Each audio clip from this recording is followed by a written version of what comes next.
The chandelier light sparkled against the champagne flutes as waiters in crisp black ties wove between guests.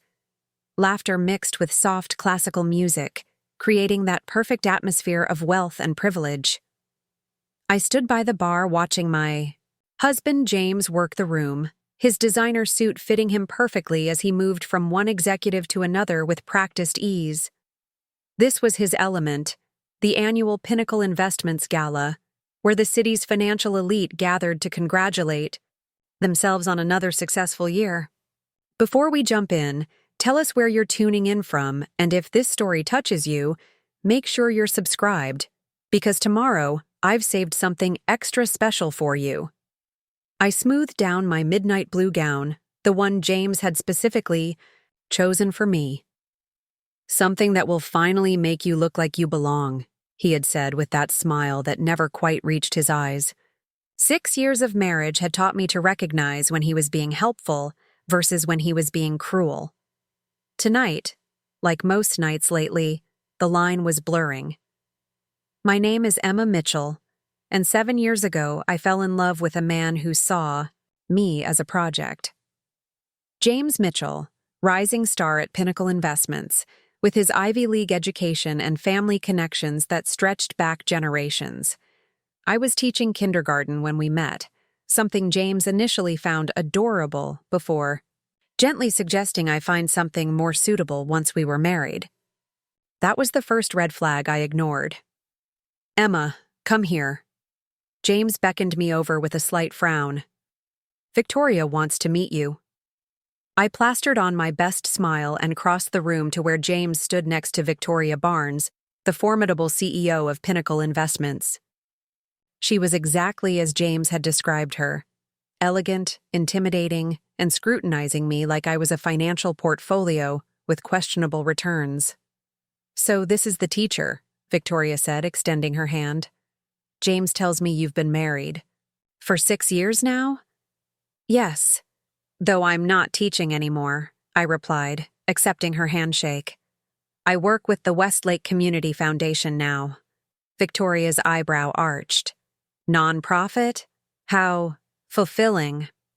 "Emma loves helping people," James interjected, his arm sliding around my waist, fingers pressing a little too firmly. "Though sometimes I think she could have aimed higher. The foundation barely pays enough to cover her shopping habits." The women around us tittered with polite laughter. I kept my smile fixed, though it felt like it might crack my face. This was James's favorite routine, positioning himself as the generous husband who indulged his simple wife's charitable whims while financially supporting her. The truth was, the foundation paid me quite well, and my family had never been the financial burden James imagined.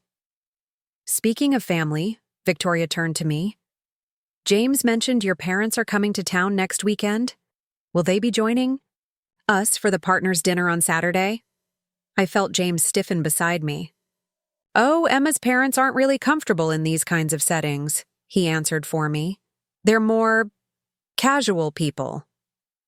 "What my husband means," I said, maintaining my composure, "is that my parents have other commitments that weekend. My father has business meetings." James gave me a look that clearly said we would discuss this later. The conversation shifted to Pinnacle's recent acquisition of a struggling competitor, and I was forgotten. That was how these events always went, James shining in his element while I was expected to be decorative and quiet.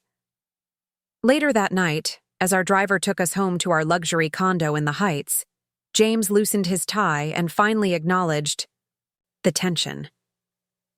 "You didn't need to mention your father's business meetings," he said, making air quotes with his fingers. "We both know Miguel's idea of business is fixing cars in that garage of his." I turned from the window to face him. "My father owns that garage, James. It's been successful for 20 years. "Yes, I know. Reyes Auto Shop serving the good working people of Riverdale." He rolled his eyes. "It's respectable work, Emma. I've never said it wasn't. But it's not the kind of business that Victoria Barnes would understand." "And what exactly wouldn't she understand?" James sighed, reaching for my hand in what seemed like a peace offering. "Look, I'm up for senior partner. Everything needs to be perfect right now. Victoria is old school. She believes in family, legacy, proper connections, having in-laws who— He paused, searching for words. Who aren't white and wealthy, I supplied.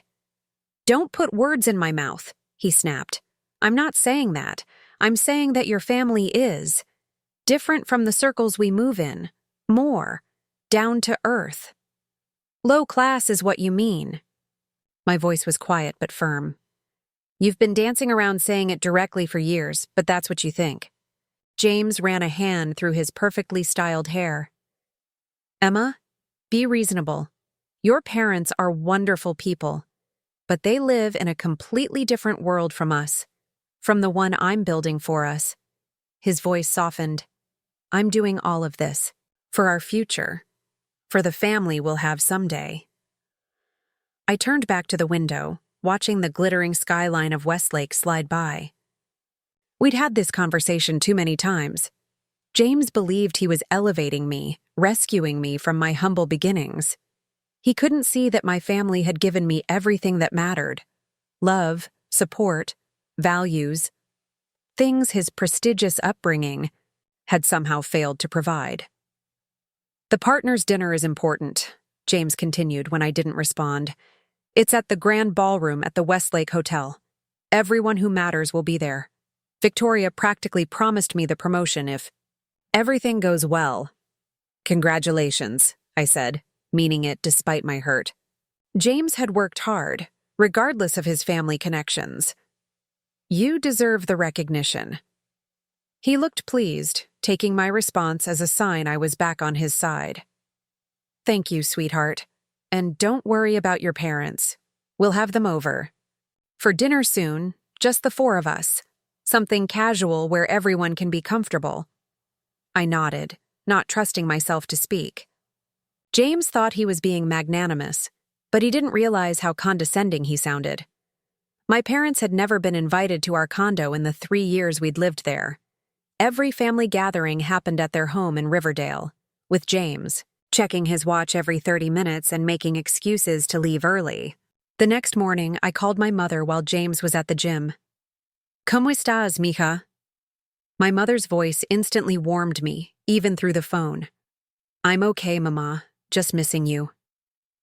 I curled up on our pristine white sofa, the one James had insisted on despite its impracticality.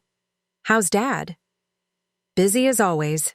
The shop is doing very well, and your brother has been bringing in new customers with his social media marketing. Daniel's ideas are really working. Pride rang in her voice. I smiled. My younger brother had graduated with a marketing degree last year and had been modernizing our father's business. That's great. Listen, are you and Dad really coming next weekend? James mentioned you might be. There was a pause. Your father has been trying to call James about it, but he never picks up. We wanted to take you both to dinner to celebrate some news. What news? It's better to share in person. Nothing bad, she quickly added. Something good for the family. Will James be free for dinner on Friday? Just us at that Italian place. You like downtown? I hesitated. I'll ask him, but you know how he is with last-minute plans. 6 days is hardly last minute, Emma, my mother said with a hint of the steel that had helped her raise 2 children while working full-time and supporting my father as he built his business. You're right. I'll make sure we're there, I promised. A small act of defiance against James's careful scheduling of when my family was and wasn't convenient. When James returned from the gym, glowing with endorphins and self-satisfaction, I mentioned the dinner. Friday? Impossible. I have drinks with the board members. He didn't even look up from his protein shake. This is important to my parents. James, they're celebrating something. What thing? Now he looked interested, his mind immediately going to possibilities.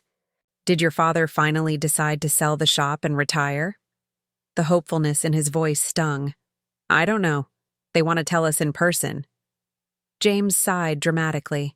Can't we do Saturday lunch instead? The partners' dinner isn't until 7. They specifically asked for Friday dinner. I already told them yes. I met his eyes with a firmness that surprised us both. James studied me for a moment, then shrugged. Fine, I'll reschedule the drinks, but I need to be home by 9 to prepare for Saturday. This promotion is everything. Emma. I know. I did know. James had been working toward senior partner since before I met him. It was his singular focus, the thing that drove him and defined him. Sometimes I wondered if he'd married me precisely because I fit some criteria on his life plan spreadsheet. Attractive enough, educated enough, malleable enough. The week passed in a blur of preparation. James was more demanding than usual, critiquing my choices and micromanaging our lives with precision. By Friday, I was exhausted from walking on eggshells around him. We arrived at Salvatore's, the upscale Italian restaurant downtown, precisely at 7. My parents were already seated, my father in a crisp button-down shirt, and my mother wearing the pearl earrings I'd given her for Christmas. They both stood to greet us, and the contrast between my father's warm bear hug and James's stiff handshake was painful to witness. Preparing and narrating this story took us a lot of time, so if you are enjoying it, subscribe to our channel. It means a lot to us. Now back to the story. You look tired, mija, my father said, holding me at arm's length. Is he working you too hard at that foundation? I laughed. The foundation is wonderful, Dad. Just busy with our new youth program.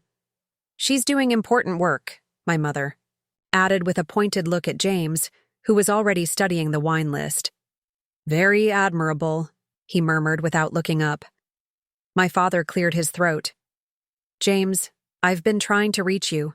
Sorry about that, Miguel. Work has been absolutely crazy with this promotion coming up. James finally set down the menu and offered my father his boardroom smile. Emma mentioned you have some news to share? My parents exchanged glances. A silent communication born of 30 years of marriage. We do, my mother began. But first, let's order. I'm starving, and the seafood pasta here is to die for. James checked his watch discreetly, but I caught it. I shot him a warning look, and he had the grace to appear slightly abashed. Once our orders were placed and wine was poured, my father leaned forward. We wanted to share some family news with you both. You know I've been working hard all my life, building the business, making investments when I could. James nodded, politely, though I could read his thoughts. What investments could a mechanic possibly make that would be worth a special dinner? My father left Mexico with nothing, Dad continued. He taught me that land and buildings. These are the things that last. So every extra dollar I put into property, small ones at first, then bigger as time went on. My mother squeezed his hand, beaming with pride.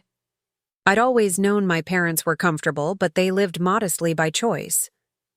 The scope of my father's investments was news even to me. Over the last 5 years, I've been working with a group of other business owners, mostly immigrants like me. We pooled resources to invest in commercial real estate downtown. James was beginning to look interested despite himself. Commercial real estate in downtown Westlake had exploded in value over the last decade. Our group just finalized the purchase of our biggest property yet, my father announced, his eyes twinkling. The Oakwood Tower. I gasped. James froze, his wineglass halfway to his lips. Oakwood Tower? He repeated, his voice oddly strained. The building on Madison and 5th? My father nodded, unable to contain his smile. 28 floors of prime office space, fully leased to top companies including Pinnacle Investments, James finished, his face unreadable. A charged silence fell over the table. My mother, never one to miss dramatic timing, took a sip of her wine before adding, Yes, I believe. Your office is on the 25th floor, isn't it, James? James set down his glass carefully. It is. The implications hung in the air. My husband, who had spent years subtly belittling my family's background, who had deemed them too casual to meet his colleagues, who had never once invited them to our home, now discovered that his father-in-law was effectively his company's landlord. "Congratulations," James finally managed, his voice strained with forced enthusiasm. "That's quite an achievement, Miguel." "Thank you," my father replied simply. "We're very excited about this venture. In fact, I'll be meeting with your CEO next week to introduce myself as one of the new owners. Victoria Barnes, correct?" I watched as James processed this information, his face cycling through shock, disbelief, and something that looked almost like fear. "Victoria is very interested in the building's new ownership," my father continued casually. "Apparently, Pinnacle's lease is up for renewal soon." The waiter arrived with our appetizers, providing a momentary reprieve from the tension. As we began to eat, I caught my mother's eye. She gave me the slightest wink, and for the first time in years, I felt the power dynamic between my husband and my family shift dramatically. James was uncharacteristically quiet for the remainder of dinner, asking thoughtful questions about my father's business ventures and actually listening to the answers. When my father spoke about his plans for the building, James offered insights about tenant preferences with none of his usual condescension. By the time dessert arrived, James had extended an invitation to my parents to join us at the partners' dinner the following night. "As my guests of honor," he added with newfound respect. "Oh, I don't know," my father said, sharing another look with my mother. "Those formal events aren't really our style, right, James?" James had the good grace to look embarrassed. "I've been wrong about a lot of things, Miguel. I'd be honored if you and Isabella would join us." As we said goodbye outside the restaurant, my father hugged me extra tight. "You okay, mija?" he whispered. I nodded against his shoulder. "Better than okay." In the car ride home, James was subdued, staring out the window at the city lights. Finally, he broke the silence. "Your father is a very impressive man." "He always has been," I replied. "You just never bothered to notice."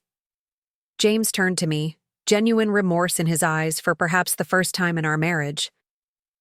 "I've been an ass, haven't I?" I didn't immediately contradict him, which was answer enough. "I made assumptions about your family based on what? Their neighborhood?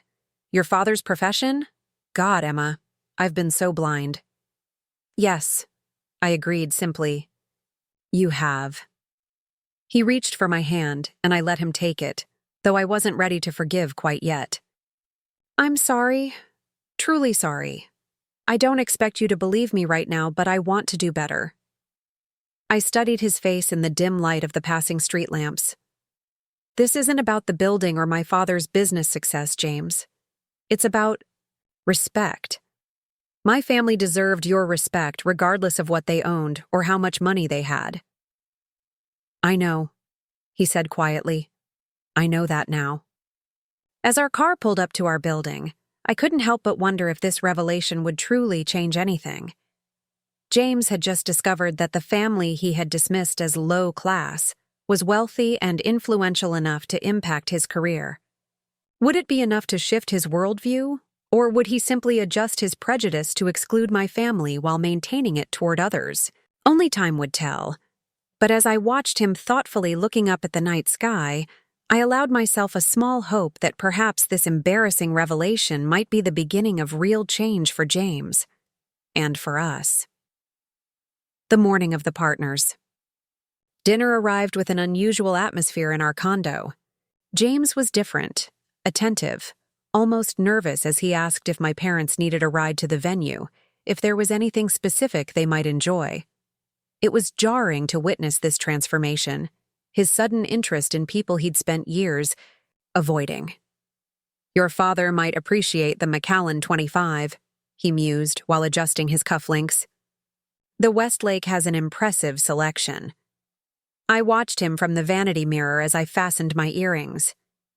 "My father doesn't drink scotch. He prefers tequila, clase azul, and only on special occasions." James blinked, absorbing this information as if it were breaking news. Right, of course. He made a mental note, his brow furrowing slightly. What about your mother? Any dietary restrictions I should mention to the chef? You've had dinner with my parents at least 15 times, James, I replied, keeping my voice neutral. She's allergic to shellfish, always has been. He had the decency to look embarrassed. I knew that. I just want everything to be perfect tonight. I turned to face him fully. Because they're important now? Or because you're afraid my father will mention the building ownership to Victoria before you have a chance to control the narrative? The question hung in the air between us, heavy with accusation. James straightened his already immaculate tie. That's not fair, Emma. I'm trying here. You're trying because you have to, I countered, rising from the vanity stool. Not because you want to. That's not true, he insisted, though his eyes slid away from mine. Last night was illuminating. I realized I've been unfair to your family. I want to make amends. I smoothed down my emerald green gown, one I'd chosen myself, not one of James's approved options. Then start by treating them with genuine respect tonight, not the performance you put on for clients. The drive to the grand ballroom was quiet, tension simmering beneath polite silence. We arrived early as James insisted on overseeing the final preparations. The venue was stunning, crystal chandeliers casting prismatic light across marble floors, flower arrangements in strategic locations, waitstaff in formal attire gliding silently between gleaming tables. The Reyes family will be at our table, James instructed the event coordinator, a nervous young woman with a clipboard. Make sure there's Clase Azul available, and double-check that Mrs. Reyes's dinner has no shellfish whatsoever. The coordinator nodded, making notes. And where would you like them seated, Mr. Mitchell? We typically place family members. Next to Victoria, James interrupted. Mr. Reyes should be seated next to Victoria Barnes. I stared at him in surprise. This wasn't just accommodation, it was strategic positioning. James caught my gaze and had the grace to look slightly abashed. Your father and Victoria will have plenty to discuss, he explained. It makes sense. Before I could respond, the doors opened, and the first guests began to arrive. James immediately switched into host mode, greeting board members and their spouses with practiced charm. I took my assigned position at his side, playing the supportive wife role I'd perfected over the years. Tyler Wong, James's closest colleague and sometimes friend, approached with his wife May. Emma, gorgeous as always, Tyler said, kissing my cheek. James mentioned your parents are joining tonight? That's a first. Yes, they'll be here soon, I replied, noting how Tyler's eyebrows rose slightly. Wonderful, May said warmly. I've heard so much about them from you. It'll be nice to finally meet them. James rejoined us, champagne flutes in hand. The Reyes family has been difficult to pin down, he said with a light laugh. Miguel runs a successful business empire that keeps him quite busy. Tyler blinked in surprise at this characterization, so different from the simple mechanic narrative James had pushed for years. I took a sip of champagne to hide my expression. Business empire? Tyler repeated. Real estate investments, primarily, James explained casually, as if he hadn't learned this information just yesterday. Commercial properties downtown. Very impressive portfolio. I excused myself, needing a moment away from James's revisionist history. In the ladies' room, I leaned against the marble counter, taking deep breaths. The woman I saw reflected in the mirror looked confident, elegant, nothing like the insecure kindergarten teacher James had rescued 7 years ago. When had that transformation happened, and why hadn't I noticed until now? When I returned to the ballroom, my parents had arrived. My mother looked stunning in a deep burgundy dress that complemented her warm complexion, her silver-streaked hair swept into an elegant updo. My father stood tall in his tailored suit. Not new, I realized, but well-made and perfectly fitted. They looked completely at ease, greeting people with genuine warmth that made James's practiced charm seem hollow by comparison. "Emma?" My mother embraced me. "This place is beautiful, mija." "You both look amazing," I said, returning her hug before kissing my father's cheek. "Your mother always looks amazing," Dad replied with the same adoration he'd shown for 30 years. James approached, all smiles. "Miguel, Isabella, welcome. Let me introduce you to everyone." What followed was surreal. James guided my parents through the room with the proud air of someone showing off treasured family members, not the reluctant obligation I'd witnessed at every previous encounter. More jarring still was how effortlessly my parents charmed the room. My mother discussed art with a board member's wife who served on the museum committee. My father engaged in a detailed conversation about market trends with the firm's CFO. They belonged here, had always belonged here, despite James's insistence otherwise. Victoria Barnes arrived fashionably late, commanding attention in a tailored black suit that exuded power.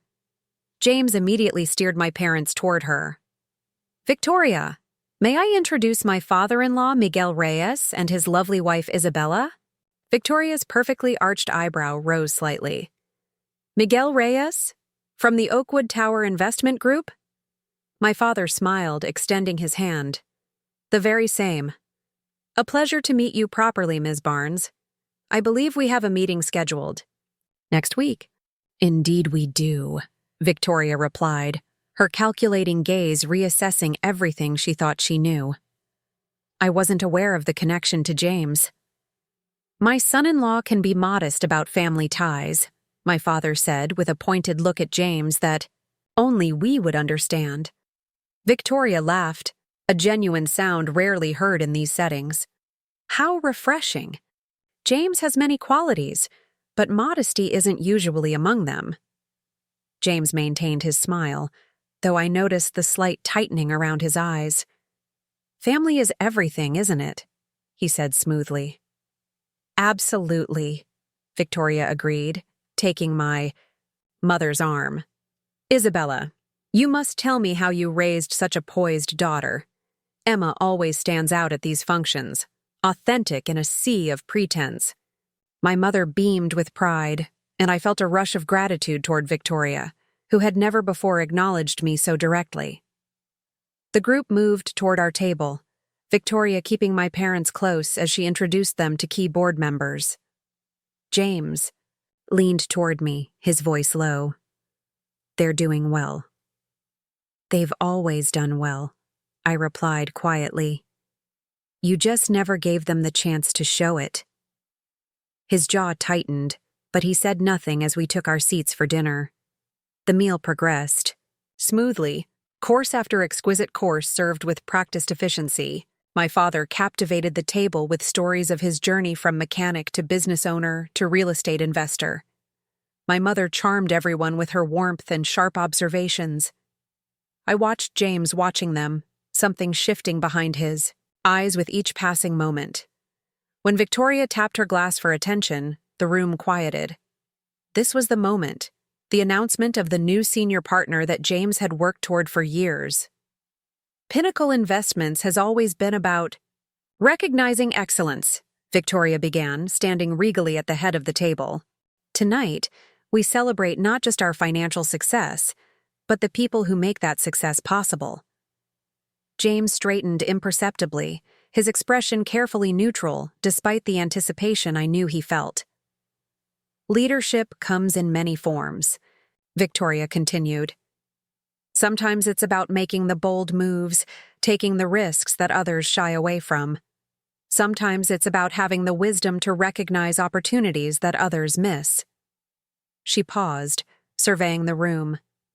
"Our new senior partner has demonstrated both these qualities consistently. Their commitment to this firm, their innovative approach to client relationships, and their ability to build lasting partnerships have set them apart." James's hand found mine under the table, squeezing slightly. This was his moment. All the late nights, the networking events, the political maneuvering within the firm, it was about to pay off. I'm delighted to announce that our new senior partner is... Victoria paused for effect. Tyler Wong. The room erupted in applause. James's hand went slack in mine. Tyler stood, clearly surprised but delighted, accepting Victoria's handshake and the congratulations of those around him. I turned to James, whose face had hardened into an unreadable mask. "I'm sorry," I whispered, genuinely sympathetic despite everything. I knew how much this meant to him. He didn't respond, mechanically joining the applause while something cold and calculating settled in his eyes. When Tyler approached our table, James stood and embraced him with convincing enthusiasm. "Congratulations, Tyler.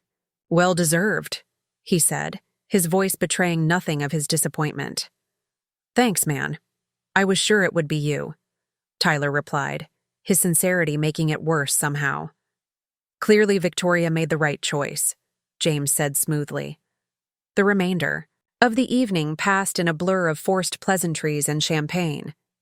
James maintained his composure with the skill of someone who had spent a lifetime concealing his true feelings.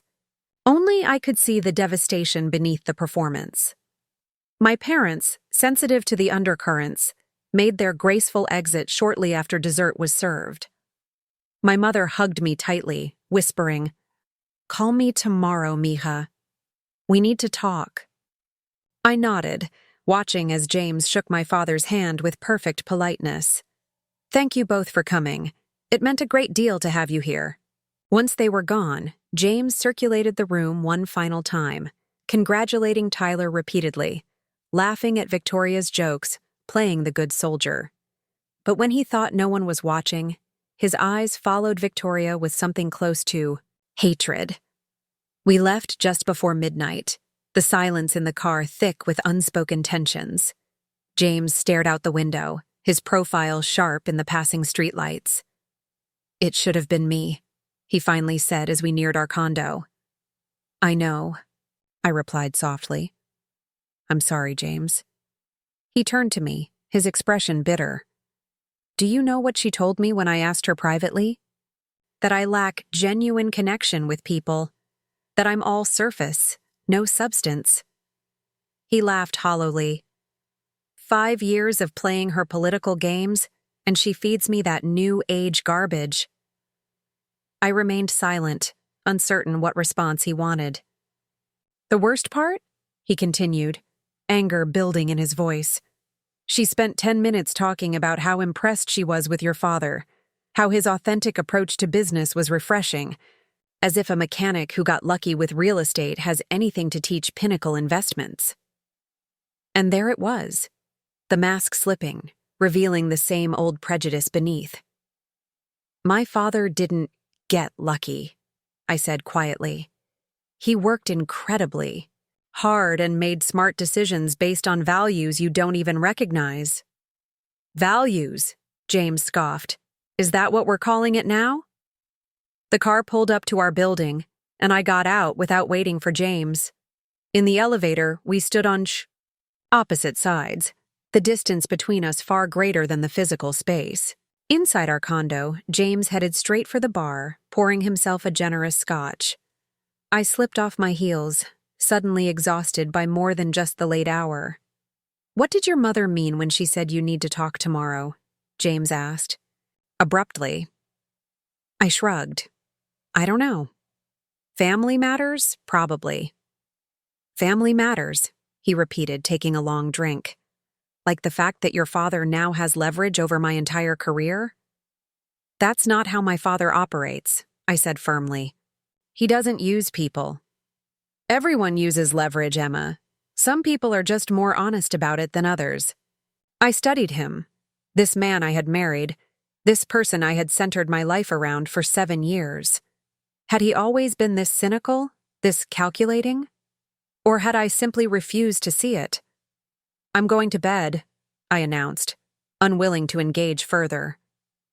"Fine, I'll be working. Someone has to salvage this disaster." I paused at the bedroom doorway. "It's one setback." "James, not the end of the world." "Easy for you to say," he muttered. "Your family's suddenly on top while mine is." He didn't finish the thought, but he didn't need to. I closed the bedroom door behind me, leaning against it as tears threatened. Not for James's career disappointment, but for the realization that nothing had really changed. One dinner, one revelation about my family's wealth, and already we were back to the same dynamic. James viewing my family as somehow less than.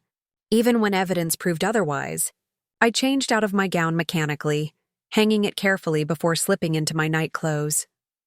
As I washed my face, removing the careful makeup I'd applied hours earlier, my phone buzzed with a text from my mother. "You okay, Mija?" James seemed upset after the announcement. I typed back, "He's disappointed. We'll talk tomorrow." Her reply came quickly. "Remember who you are, Emma. A Reyes before a Mitchell. Strong, smart, worthy." A lump formed in my throat. How many times had my mother reminded me of my worth over the years? How many times had I needed that reminder because James had made me doubt it? I slept fitfully, waking to an empty bed and the sounds of James moving around the condo. Glancing at the clock, 6:30 a.m., I rose and pulled on my robe. In the living room, James sat surrounded by papers, his laptop open, still wearing his dress shirt and slacks from the night before. His eyes were bloodshot, his hair disheveled from repeatedly running his hands through it. "Did you sleep at all?" I asked, pausing at the threshold. "Couldn't," he replied without looking up. "Too much to figure out." I moved to the kitchen, starting the coffee maker. "What are you working on?" "Contingency plans. Options." He finally glanced up. His expression hardened into something I didn't recognize. "Damage control." "James, it's one promotion. There will be others." Laughed an ugly sound. "You don't get it, do you? This wasn't just a promotion. This was the promotion. The one that sets the trajectory for everything else."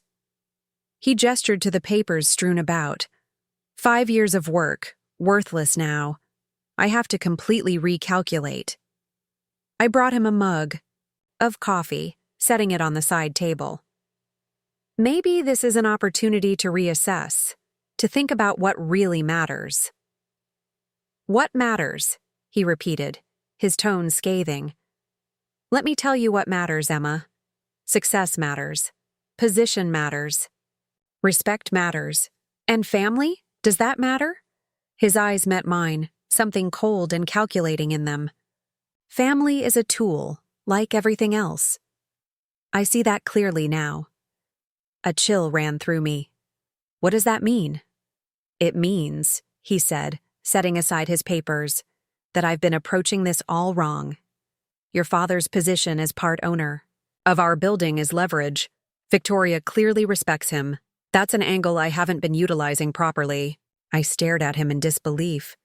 "My father is not an angle to be utilized, James. He's a person. My person."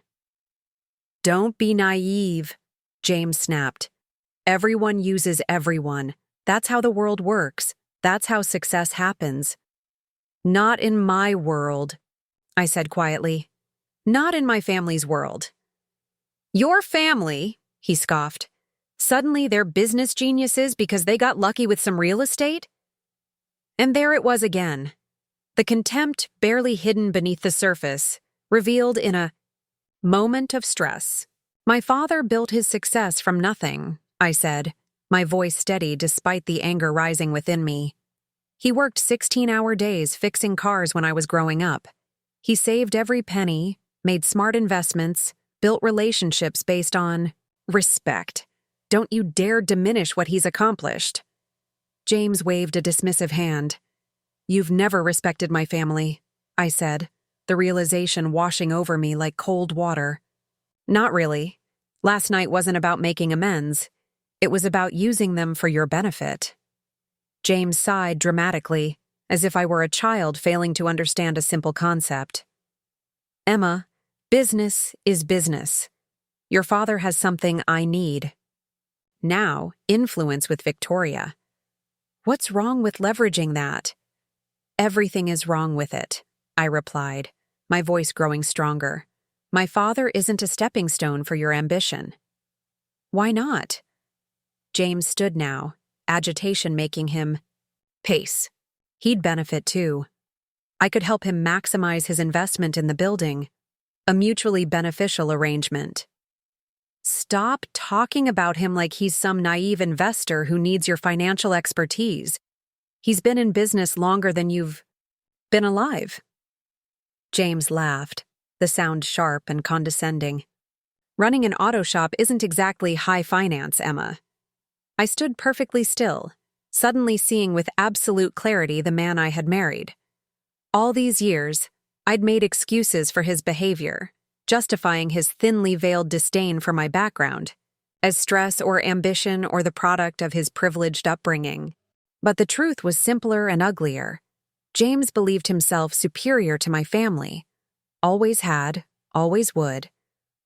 I'm going to my parents' house, I said quietly. That caught his attention. What? Why?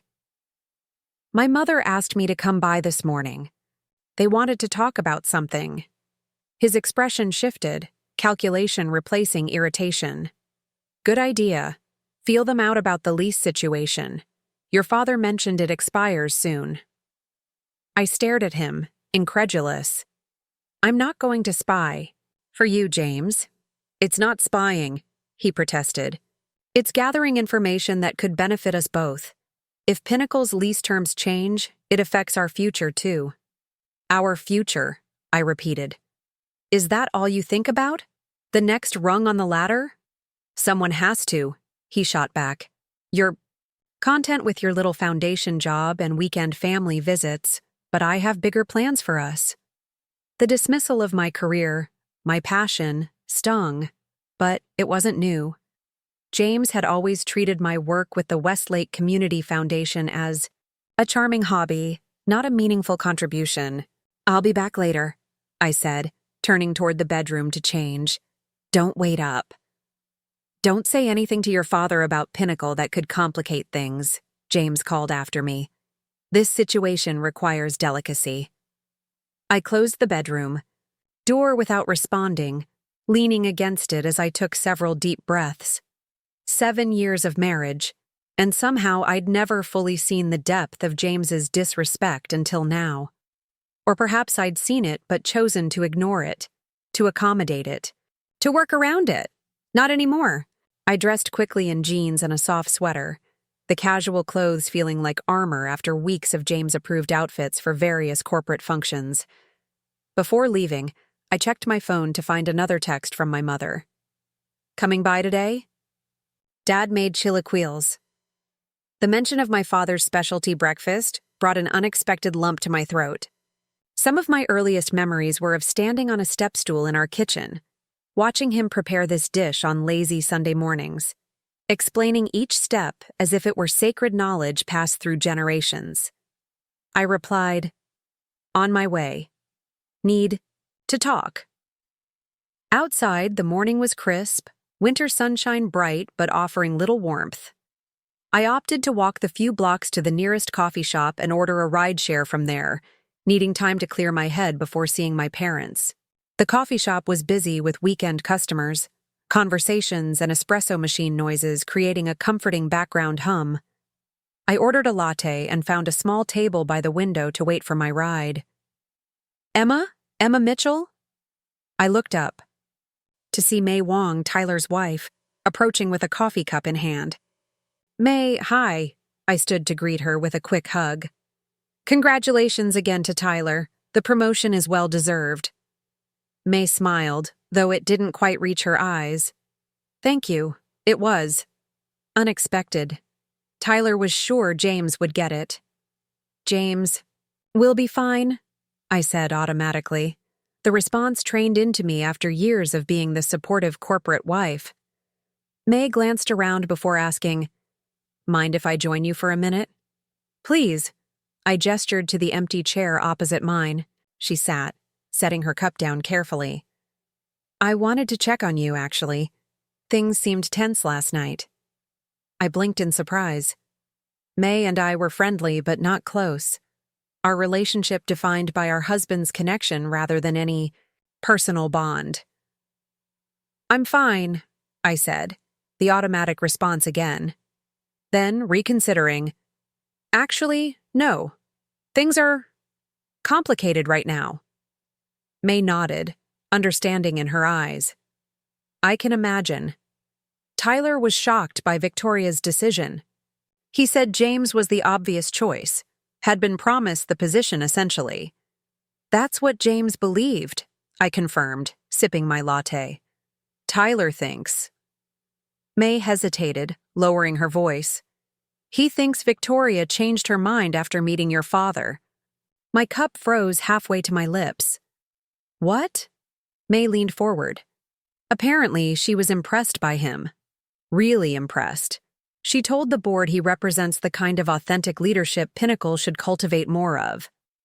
"But my father doesn't even work in finance," I said, bewildered. "Exactly. He built something real, from the ground up. Victoria's been talking about changing Pinnacle's culture, bringing in different perspectives." Me shrugged.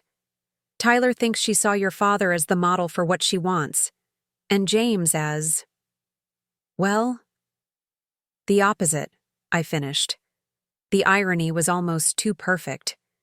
James's carefully constructed image of success, the very thing he'd used to make my family feel inadequate, was precisely what had cost him the promotion. "I probably shouldn't be telling you this," May admitted. "But I've always thought you deserved better than how Pinnacle treats the partner's spouses. Like, we're decorative objects instead of people with our own values and accomplishments." I studied her with new appreciation. May had always been quiet at company functions, and I'd mistaken that for shyness or discomfort. Now I recognized it as careful observation. "Thank you for telling me," I said sincerely. She smiled, more genuinely, this time. "Women should look out for each other in these environments. They're designed to isolate us." My rideshare app pinged with a notification of the driver's approach. I gathered my things, but paused before standing. "May? Congratulations again. Tyler is lucky to have you in his corner." "And James is lucky to have you," she replied, "whether he realizes it or not." That was the question, wasn't it? Did James realize what he had in me? Or was I simply another acquisition, another marker of his carefully constructed success story? The drive to Riverdale took about 20 minutes, the cityscape gradually giving way to more modest neighborhoods with actual front yards and children playing on sidewalks. My parents' house looked exactly as it always had, a well-maintained two-story with my mother's flower beds dormant for winter and my father's immaculate driveway free of snow and ice. As I approached the front door, it swung open before I could knock. My mother stood there, as if she'd been watching for me. "Mija," she said simply, opening her arms. I stepped into her embrace, the familiar scent of her perfume, the same one she'd worn my entire life, bringing unexpected tears to my eyes. "What's wrong?" she asked immediately, sensing my distress. "Nothing," I lied, pulling back to smile at her. "Just tired. Long night." She studied my face, clearly not believing me but choosing not to press. "Come in. Your father's in the kitchen finishing breakfast." The house smelled of coffee and chilaquiles, warm and inviting. Family photos lined the hallway, my kindergarten graduation, Daniel's college acceptance, my parents' 25th anniversary trip to Mexico City. The visual timeline of a family that celebrated each other's accomplishments without qualification. In the kitchen, my father stood at the stove, expertly flipping strips of tortilla in a sizzling pan. He looked up when I entered, his face breaking into a wide smile. "Emma, just in time." He turned off the burner and wiped his hands on a dish towel before enveloping me in a bear hug. "Smells amazing, Dad," I said, returning his embrace. "Sit." "Sit?" he insisted, guiding me to the kitchen table. "Coffee?" "Please." My mother joined us, bringing plates and silverware. The familiar ritual of a family breakfast unfolded, my father serving generous portions, my mother ensuring everyone had everything they needed, conversation flowing easily between topics.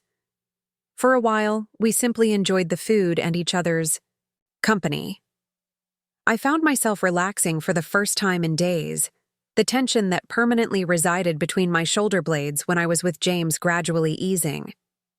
"So," my father finally said, pushing his empty plate away with satisfaction. "What did James think of last night's announcement?" I hesitated, unsure how much to share. He was disappointed, obviously. He really thought the position was his. My parents exchanged glances, that silent communication again. "Victoria Barnes is a smart woman," my father observed. "She sees more than most people realize." "What do you mean?" He smiled slightly. "I've done my research on Pinnacle since learning they were a tenant. Victoria has been quietly transforming the firm. More diversity in hiring, more community investment, less of the old boys club mentality."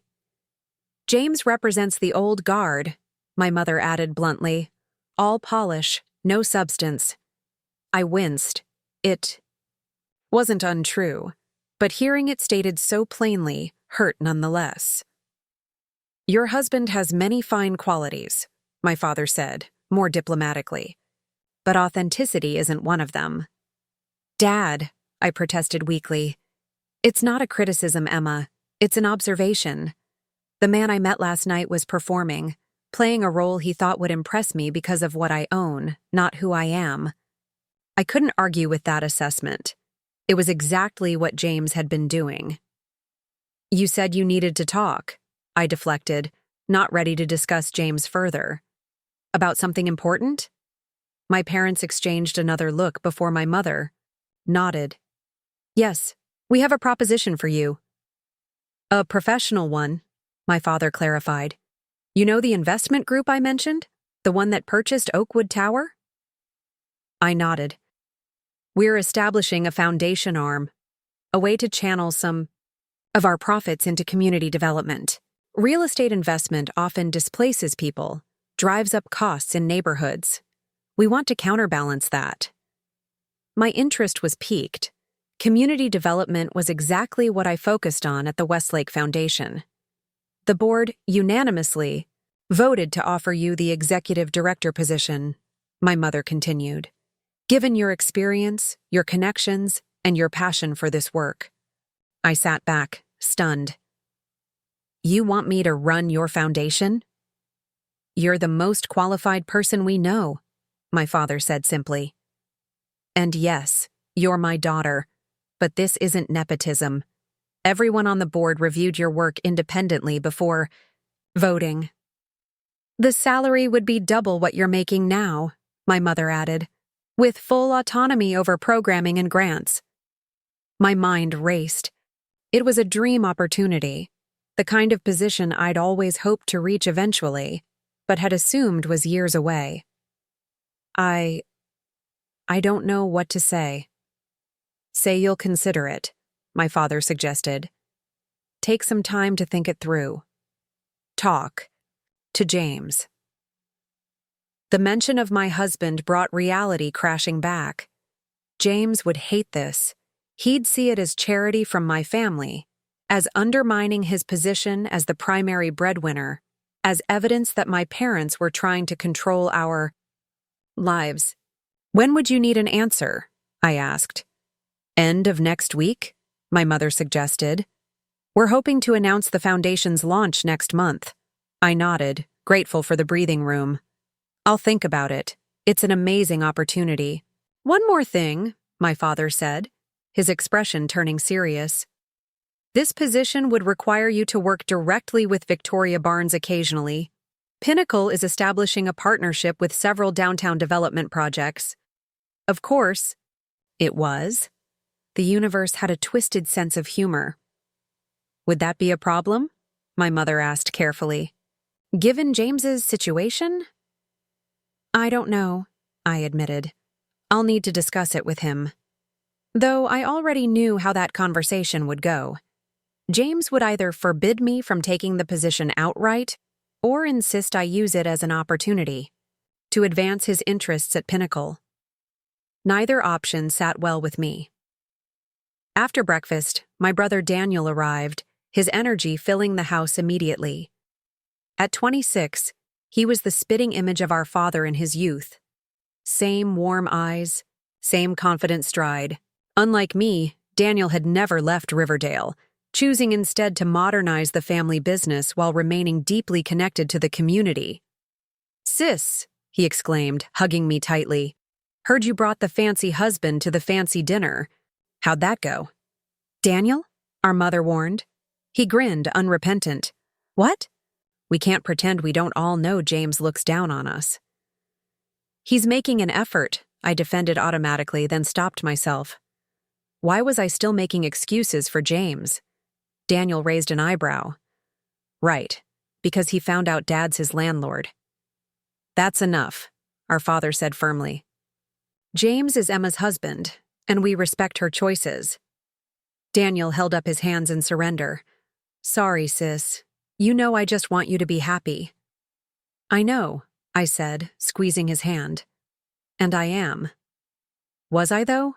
The question lingered as we moved to the living room, settling into the comfortable familiarity of family conversation.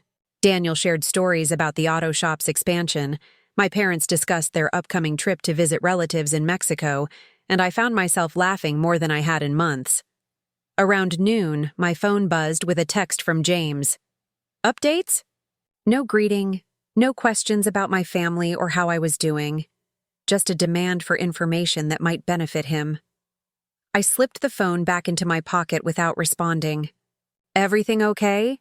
my mother asked, observant as always. "Fine," I assured her. "Just James checking in." She studied me for a moment. "You know you can always talk to us, Emma, about anything." "I know, Mom. Really, everything's fine." The lie tasted bitter, but I wasn't ready to admit, to them or to myself, how broken my marriage had become. Or perhaps how broken it had always been, beneath the polished surface we presented to the world. As the afternoon progressed, I found myself reluctant to leave. This house, these people, they represented safety and acceptance in a way my own home no longer did. When had that happened? When had my condo with James become a place I dreaded returning to? "I should get going," I finally said around 3, though the words felt heavy.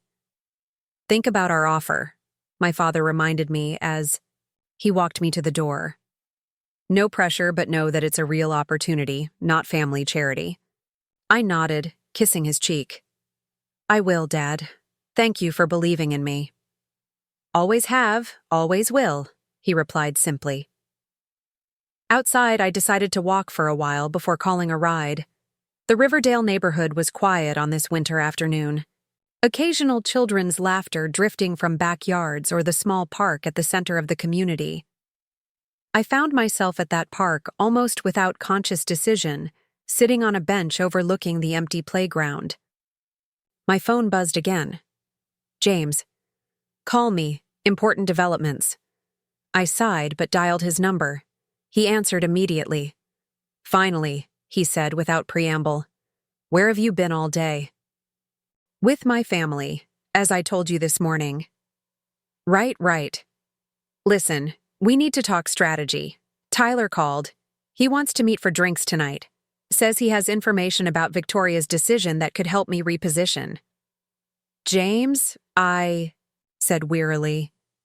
"Maybe it's time to accept the promotion went to someone else and move forward." "Move forward?" He sounded incredulous. "This is a setback, not a death sentence. I just need to approach it differently." "What does that mean?" "It means I've been thinking about your father's position, the leverage it gives us. Tyler says Victoria is obsessed with community development, local investment, all that PR-friendly nonsense." My stomach tightened. "It's not nonsense, James. It's important work." Sure, he dismissed. "The point is, your father's..."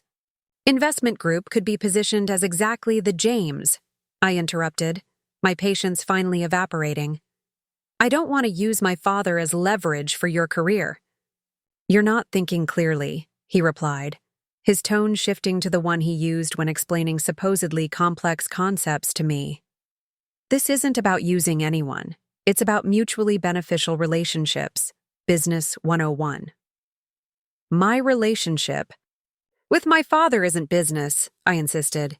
It's family. Fine, James sighed dramatically. When will you be home? We need to discuss this properly. I glanced at my watch. I'm not sure. I might have dinner with Daniel. Emma, this is important. Tyler specifically mentioned that Victoria has another meeting with your father scheduled for Monday morning. I need to prepare. Prepare for what? It's their meeting, not yours. Don't be obtuse, James snapped. This affects my career trajectory, our future. I closed my eyes, suddenly exhausted by the circular conversation. I'll be home when... I'm home, James. We can talk then. I ended the call before he could protest further, silencing my phone as it immediately began to ring again. The peaceful park now seemed to mock me with its simplicity.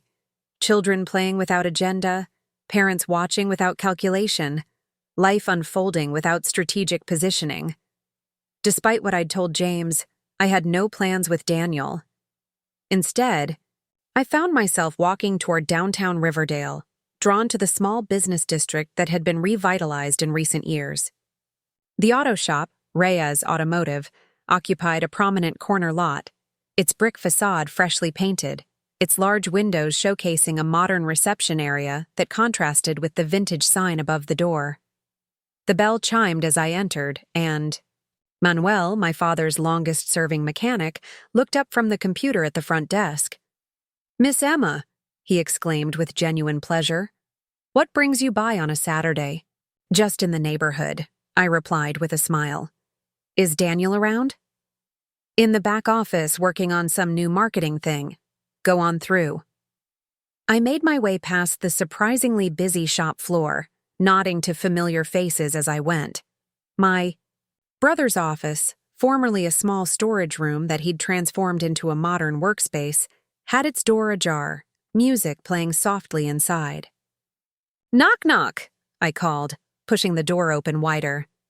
Daniel looked up from his computer, surprise quickly replaced by a grin. "Twice in one day?" "I'm honored. Don't tell me you escaped the Mitchell mansion for that long without permission." I rolled my eyes, dropping into the chair opposite his desk. "Don't start." His expression softened as he studied my face. "That bad, huh?" "What do you mean?" "Come on, Em. I know that look.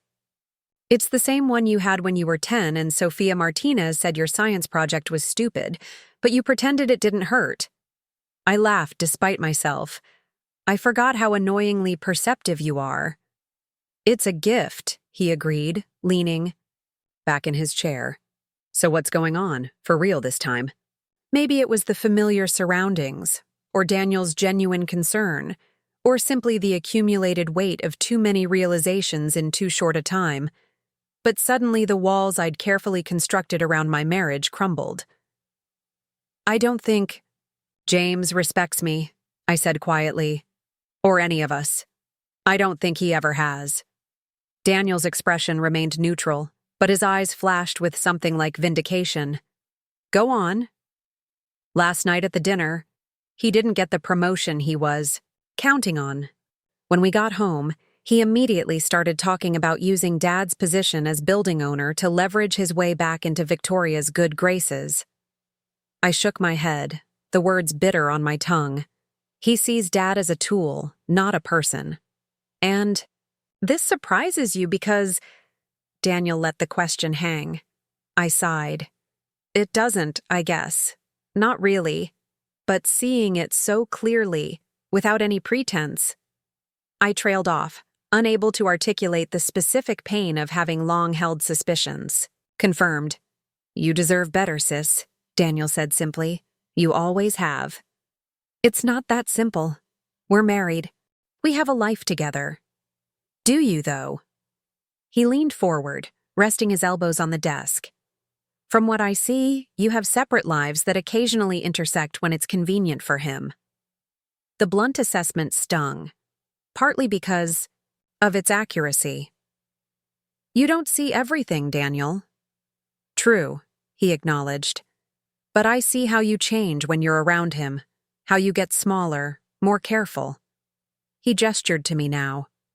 And I see how you are here, with us. Present. Real. I swallowed against the tightness in my throat. Mom and Dad told me about the foundation position. Daniel's face brightened. It's perfect for you. Are you going to take it? I don't know. James won't like it. So? So he's my husband, I said, frustration creeping into my voice. His opinion matters. Does yours? Daniel challenged. When was the last time your opinion actually influenced a decision James made about his career, your life together? Anything important? I opened my mouth to respond, then closed it again. When had James last deferred to my preferences? When had he last compromised on anything significant? I couldn't remember a single instance. That's not fair, I protested weakly. Marriage is complicated. It shouldn't be that complicated, Daniel countered. Dad and Mom have been married 30 years, and I've never seen either of them diminish the other the way James diminishes you. The comparison hit home. My parents' marriage was a true partnership, each supporting the other's dreams, celebrating successes, navigating challenges together. When had James ever truly celebrated my accomplishments? When had he ever put my needs above his own? I need to think, I said finally. Everything's happening so fast. Daniel reached across the desk to squeeze my hand. Take all the time you need, but remember that you always have options, Emma. Always. I left the auto shop feeling both lighter and heavier. Lighter for having voiced my doubts, heavier with the responsibility of deciding what to do about them. The winter day was fading into early darkness as I finally ordered a rideshare back to the condo, my mind churning with possibilities and fears. James was waiting when I arrived, pacing the living room with a drink in hand. He looked up sharply. When I entered, relief quickly replaced by irritation. Where have you been? I've been calling for hours. I silenced my phone, I replied, hanging my coat in the closet. I needed time to think. Think about what? Emma, we have a situation here that requires immediate attention. I turned to face him fully. No, James, you have a situation. I have a family and a job offer to consider. He blinked, momentarily. Thrown off his script. Job offer? What job offer? My father's investment group is launching a community development foundation. They've asked me to be the executive director. For a moment, James was speechless, processing this new information. Then his face took on the calculating expression I was coming to dread. That's, interesting timing, he said slowly. Very interesting. What's that supposed to mean? Nothing, he replied with forced casualness. Just noting the convenient timing. Your father acquires my company's building. I lose a promotion, and suddenly there's a prestigious position waiting for you. He took a sip of his drink. Connect the dots, Emma. Anger flared hot and unexpected. The dots? What exactly are you implying? I'm not implying anything. I'm observing a pattern of events that seems engineered to shift power dynamics. His voice was cool, analytical. It's actually quite impressive, strategically speaking. You think my father orchestrated buying your building and offering me a job just to… what? Make you feel less important? James shrugged one shoulder. People have gone to greater lengths for less. I stared at him, truly seeing him perhaps for the first time.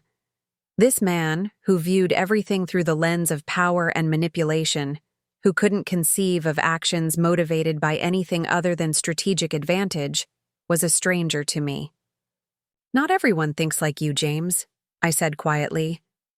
Some people do things because they're right, not because they're advantageous. Noble sentiment, he replied with a thin smile. Naive, but noble. Is that how you see me? Naive? I see you as someone who doesn't fully understand how the world works, he said carefully. Which isn't your fault. You were raised with different values. Different from what? Manipulation? Constant calculation of advantage?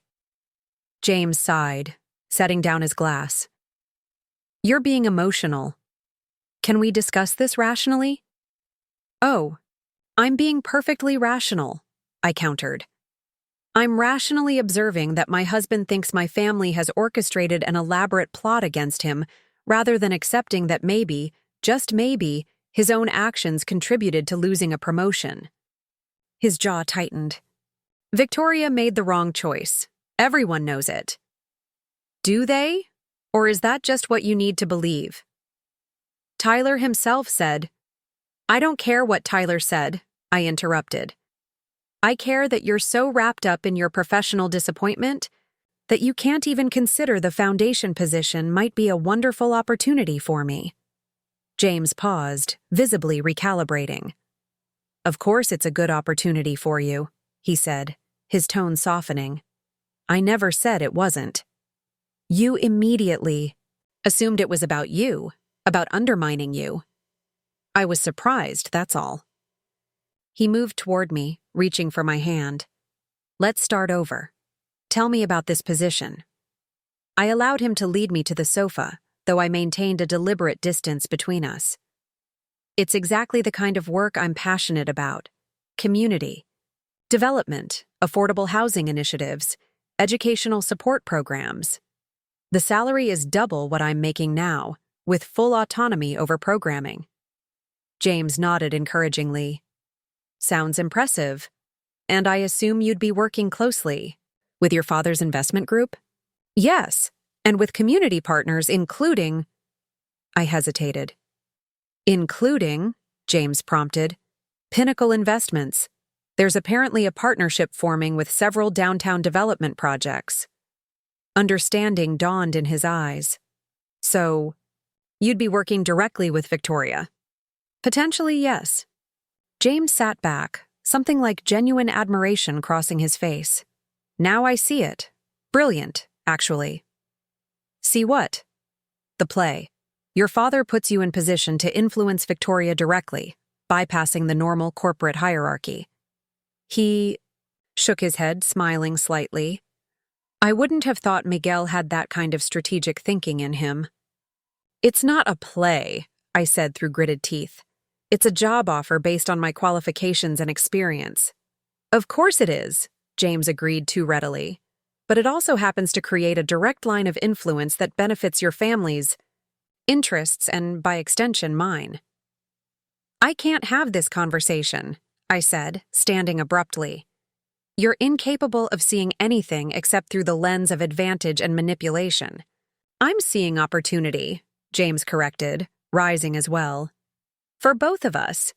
You get a prestigious position with more money and authority. I get a connection to Victoria outside the normal channels. Your father gets a trusted family member managing his foundation. Everyone wins.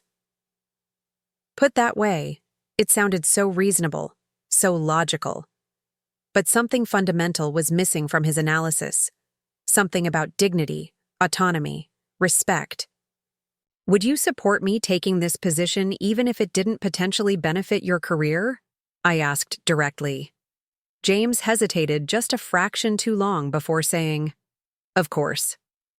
You had to think about it, I observed. That's my answer right there. Emma, be reasonable. Of course I support your career. I always have. No, you've tolerated my career as long as it didn't interfere with yours. There's a difference. He ran a hand through his hair, frustration evident. What do you want from me? I'm saying take the job. It's a great opportunity. I want you to see me, I said simply. not as an extension of yourself or a tool for your advancement, as a person with my own ambitions and value. This is absurd. Of course I see you. Do you? Because from where I'm standing, you view me the same way you view my family, as something to be managed, positioned, utilized. James's expression hardened. That's unfair, and you know it. Is it? Yesterday you referred to my father as just a mechanic. Today, now that you see how he might be useful to you, he's a strategic genius. Your respect isn't respect at all. It's calculation. You're twisting my words. I'm finally hearing them clearly, I countered. And I don't like what they're telling me about our marriage. A tense silence stretched between us, filled with years of accumulated resentments and misunderstandings. James broke it first, his voice deliberately calm. You're upset. We both are. It's been a challenging weekend with the promotion decision, and now this job offer. Let's table this discussion until we've both had time to think more clearly. It was his standard approach to conflict. Postpone, deflect, then proceed as if nothing had happened. Usually I acquiesced, grateful for the reprieve from confrontation, but not this time. No, I said firmly. I don't want to table it. I want to resolve it. Fine, he replied, his patience visibly wearing thin.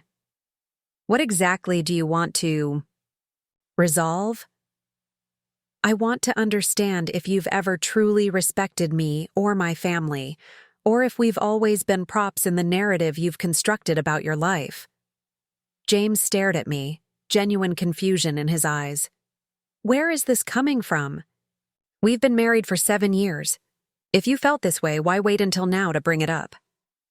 It was a fair question, and one I'd been asking myself all day. Because I didn't see it clearly until now. Or maybe I didn't want to see it. See what exactly?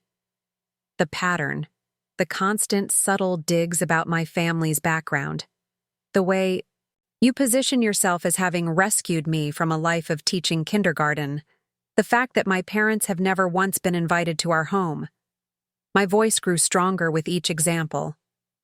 The way everything, is evaluated based on how it affects your career, your status, your plans. James had the grace to look slightly uncomfortable. I've never claimed to be perfect, Emma, but I've given you a good life. You've given me the life you wanted, I corrected, not necessarily the one I would have chosen. And what would you have chosen? He challenged. To stay in Riverdale? To keep teaching 5-year-olds for barely enough money to pay rent? Maybe. Or maybe something entirely different. But it would have been my choice, not one made for me. James shook his head, exasperation evident. I can't believe we're having this conversation now, of all times, when I need your support most. And there it was, the fundamental truth of our relationship.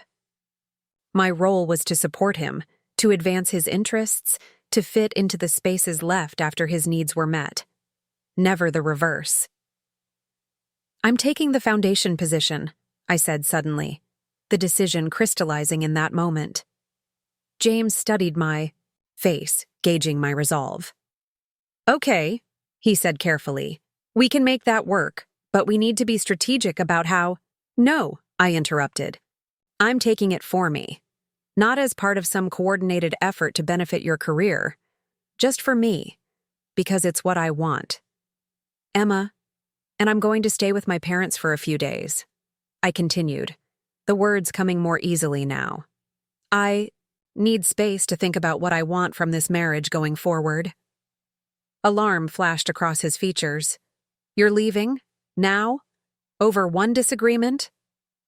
It's not one disagreement, James. It's 7 years of the same fundamental disconnect. About what our partnership should be. You're overreacting, he insisted. If this is about the promotion, I'll recover professionally. If it's about the job offer, I already said take it. It's about the fact that you immediately assumed my father's job offer was part of some scheme against you, I replied. It's about the fact that you can't conceive of my family's actions being motivated by anything other than strategic advantage. I never said, you didn't have to say it. It's in every interaction, every dismissive comment, every time you check your watch at their house or make excuses to leave early. James paced the room, agitation evident in every movement. So what? You're just going to throw away our marriage because I'm not sufficiently enthusiastic about your parents? I'm not throwing away anything, I said calmly. I'm taking time to evaluate what we actually have. James stopped pacing, his expression shifting from frustration to calculation. This is about the promotion, isn't it? You see me as less valuable now that I've experienced a setback. The accusation was so absurd, so perfectly illustrative of how he viewed relationships, that I actually laughed. Is that how little you think of me? That I'd leave because you didn't get a title? Then why now? He demanded. Why this sudden crisis after 7 years? Because seeing how you reacted to my family's success showed me exactly what you think of us, I replied, simply, and it's not something I can unsee. I moved toward our bedroom, intent on packing a bag before my resolve wavered. James followed, watching from the doorway as I pulled a suitcase from the closet. This is ridiculous, he said. You're acting impulsively. No, I'm finally acting for myself. I placed the suitcase on the bed and began filling it with essentials. I've spent 7 years accommodating your ambitions, your preferences, your vision of what our life should be. I need to figure out what I want. And you can't do that here, with your husband? I paused, turning to face him. Would you actually listen? Or would you strategize how to shape my wants into something that fits your plan? His silence was answer enough. That's what I thought, I said quietly, returning to my packing. You know what? James's voice took on a harder edge. Fine, go stay with your parents. Take the job. See how it feels to make decisions without considering me at all. That's just it, James. I always consider you. Always. I'm just not sure you do the same for me. He scoffed. Everything I do is for us. For our future. No, I corrected gently. Everything you do is for your future. I'm just expected to fit into it. I zipped the suitcase closed with finality. James stepped aside as I wheeled it past him, his expression a complex mix of anger, confusion, and something that might have been fear. In the living room, I gathered my purse and phone, pausing to look back at the perfectly appointed space that had never felt like a true home. James leaned against the wall, arms crossed defensively. How long will this break last? He asked, his voice carefully controlled. I don't know, I answered honestly. I need time to think clearly, away from. I gestured vaguely at our surroundings, at the life we'd built that suddenly felt like a beautifully constructed facade. And what am I supposed to tell people? My colleagues? Victoria? Of course, that would be his first concern. Appearances, professional implications. Tell them whatever you want, I said. The truth, a lie, some strategic narrative that positions you advantageously. That's what you do best, isn't it? His jaw tightened. That's unfair. Maybe, I acknowledged. But it feels true right now. I picked up my suitcase and moved toward the door, half expecting him to try to stop me, to fight harder for us. Instead, he remained where he was, watching with that calculating expression I'd come to dread. If you leave now, he said quietly, things will change between us. It wasn't quite a threat, but the implication was clear. I paused with my hand on the doorknob. Things have already changed, James. I'm just finally acknowledging it. With that, I walked out, letting the door close softly behind me. In the elevator down to the lobby, I expected to feel panic or regret, but instead found myself breathing more easily than I had in months. Whatever came next would be difficult, messy, potentially painful, but it would be real, not the carefully curated performance that had become my marriage. Outside, the evening air was crisp with early winter, the city lights glowing against the darkening sky. I pulled out my phone and ordered a rideshare to my parents' house, then sent my mother a brief text. "Coming to stay for a few days. Will explain when I arrive." Her response was immediate and typical. "Your room is ready. There's food. No questions, no judgment, just acceptance and support." The contrast with James's reaction couldn't have been more stark. The ride to Riverdale passed in a blur of city streets giving way to quieter neighborhoods. When we arrived at my parents' house, the porch light was on, a beacon of welcome in the darkness. I paid the driver and wheeled my suitcase up the familiar walkway, feeling both like a failure and like someone awakening from a long sleep. My mother opened the door before I could knock. One look at my face told her everything she needed to know. She simply pulled me into her arms, holding me as the emotions I'd been suppressing finally surfaced. "It's okay, mija," she murmured, stroking my hair like she had when I was a child. "You're home now." And I was.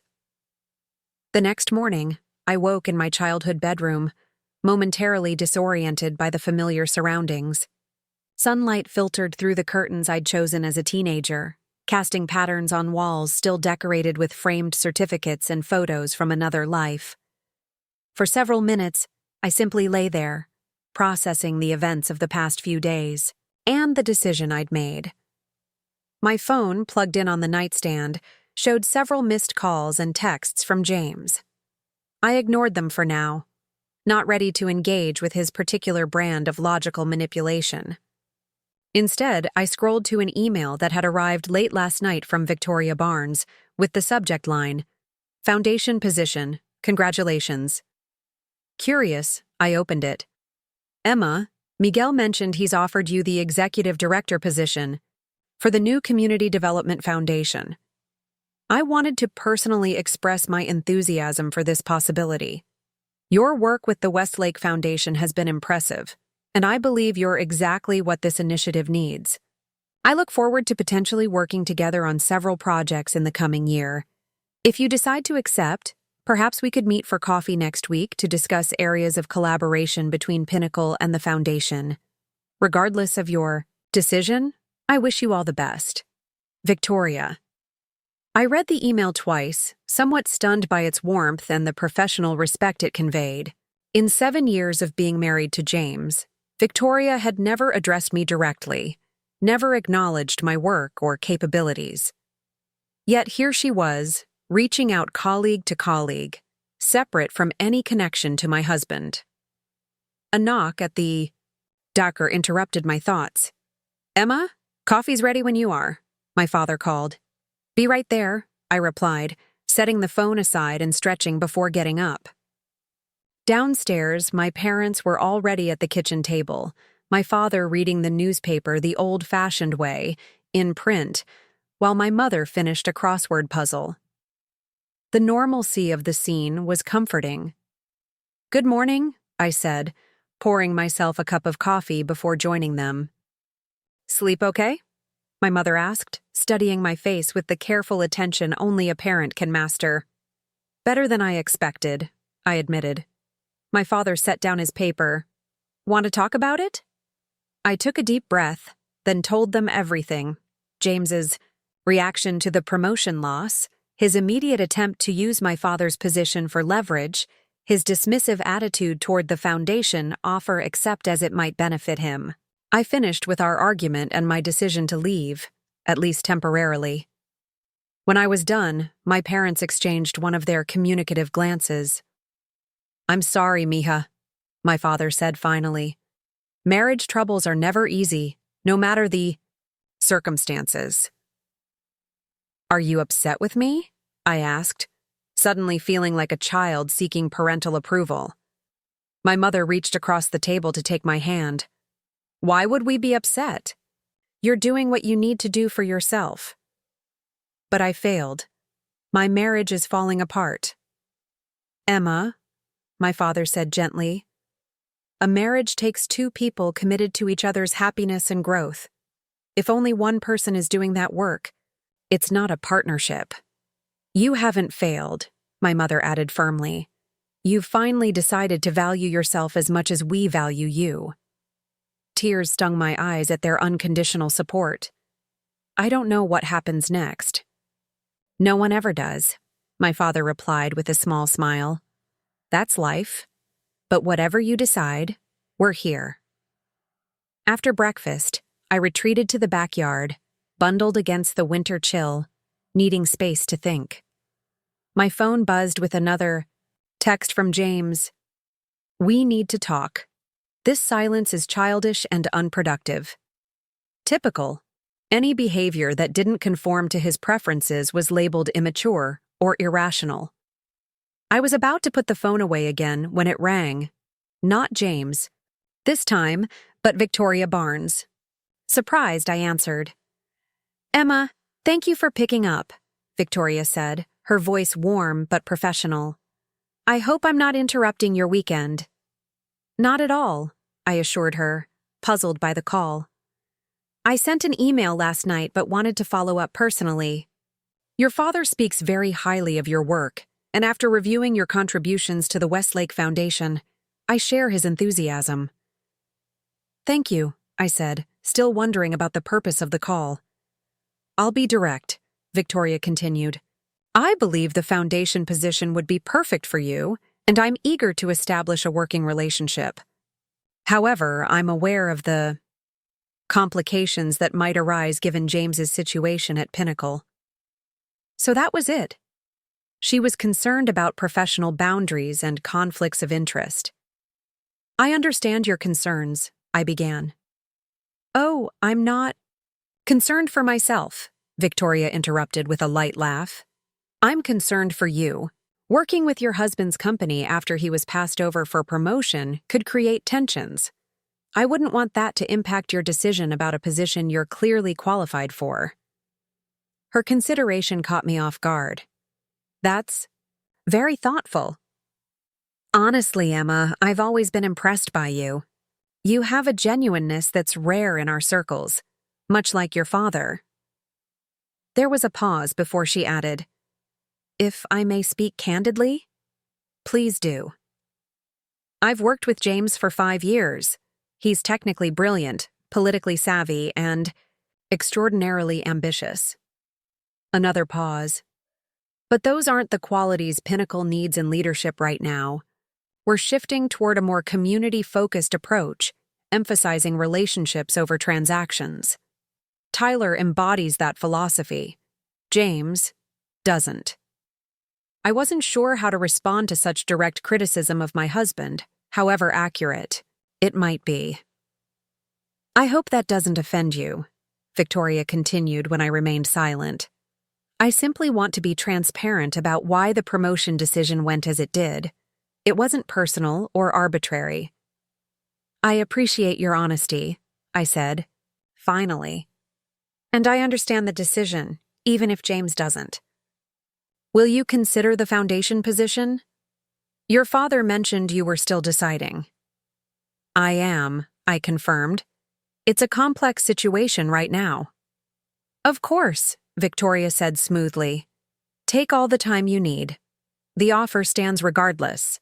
And Emma, whatever you decide, I hope we'll have the chance to work together in some capacity. I think we'd make a formidable team. After we said our goodbyes, I sat staring at the phone, processing the unexpected conversation.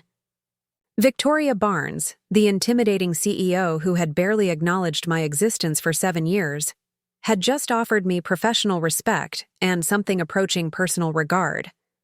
The world seemed to be realigning in ways I couldn't have predicted. I spent the rest of the morning researching the foundation position more thoroughly, reviewing similar initiatives in other cities, and mentally drafting a vision for what this organization could become. By lunchtime, I knew I wanted the job, not because of how it might affect James or my relationship with him, but because it aligned perfectly with my skills and passions. My father found me in the kitchen making a sandwich. Productive morning? He asked, noting the focused expression on my face. Very, I replied. I'm going to accept the foundation position. He smiled, clearly pleased, but trying not to show it too obviously. A good decision. The board will be thrilled. I just need to figure out how to navigate everything else, I admitted. James, our marriage, where I'm going to live, one step at a time, my father advised. Start with what you know for certain. The rest will follow. What I knew for certain was that I couldn't return to the life I'd been living, the careful tiptoeing around James's ego, the constant adjustment of my own needs to fit his vision. Whether that meant divorce or a fundamental restructuring of our relationship remained to be seen, but the status quo was no longer acceptable.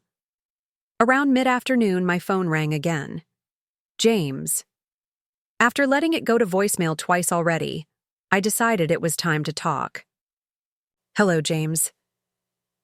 Finally, he said, exasperation evident. I've been trying to reach you all day. I needed space to think. And have you finished thinking? Or should I continue to wait for my wife to deign to communicate with me? The sarcasm was thick, defensive. I've decided to accept the foundation position, I said, ignoring the barb. A pause, then. I see. And were you planning to consult me at all about this decision that affects both our lives? The way you consulted me about the countless career decisions you've made over the years, I countered. Or the way you consulted me before telling, Victoria, my father was just a mechanic? That's ancient history, Emma, and completely different circumstances. Not to me, it isn't. James sighed heavily. Look, if you want the job, take it. I already said I support that. But this silent treatment, this running away to your parents' house, it's childish and unnecessary. It was necessary for me, I replied evenly. I needed distance to see our situation clearly. And what exactly do you see? His tone was challenging. I see that we want different things from this marriage. Maybe we always have. Meaning what? Meaning you want a supportive accessory who accommodates your ambitions without question. I want a partner who values my dreams as much as his own. Another silence, longer this time. When James spoke again, his voice was carefully controlled. That's an unfair characterization. Maybe, I conceded, but it's how I feel right now. So what happens next? You stay with your parents indefinitely? We live separate lives? I don't know yet, I answered honestly. But I do know I can't. Go back to how things were. What if things could be different? James asked, an unfamiliar note of vulnerability creeping into his voice. What if I'm willing to adjust my perspective? The offer surprised me. James rarely admitted the possibility of being wrong about anything. What does that mean exactly? It means I've been thinking too. About what you said. About how I view your family. Maybe you're right. Maybe I have been. Dismissive. Maybe. Fine, I have been, he admitted reluctantly. But people can change, Emma, if you give them reason to. Change shouldn't require an ultimatum, James. It should come from genuine respect and care. Then give me the chance to show you that respect, he urged. Don't make decisions about our future based on the past. Part of me wanted to believe him, to imagine that the events of the past few days had triggered genuine self-reflection. But the larger part, the part that had finally awakened to the reality of our relationship, remained skeptical. I need more time, I said finally. And I need to see actions, not just hear promises. James was silent for a moment, clearly not the response he'd hoped for. Fine, he said eventually. Take your time. But remember that relationships require compromise, from both sides. After we hung up, I sat in my childhood bedroom, turning the conversation over in my mind. Was James capable of the fundamental change our relationship would require? Did I even want to invest the emotional energy necessary to find out? Or was it time to accept that some differences were irreconcilable? The next day, Monday, brought clarity in unexpected ways.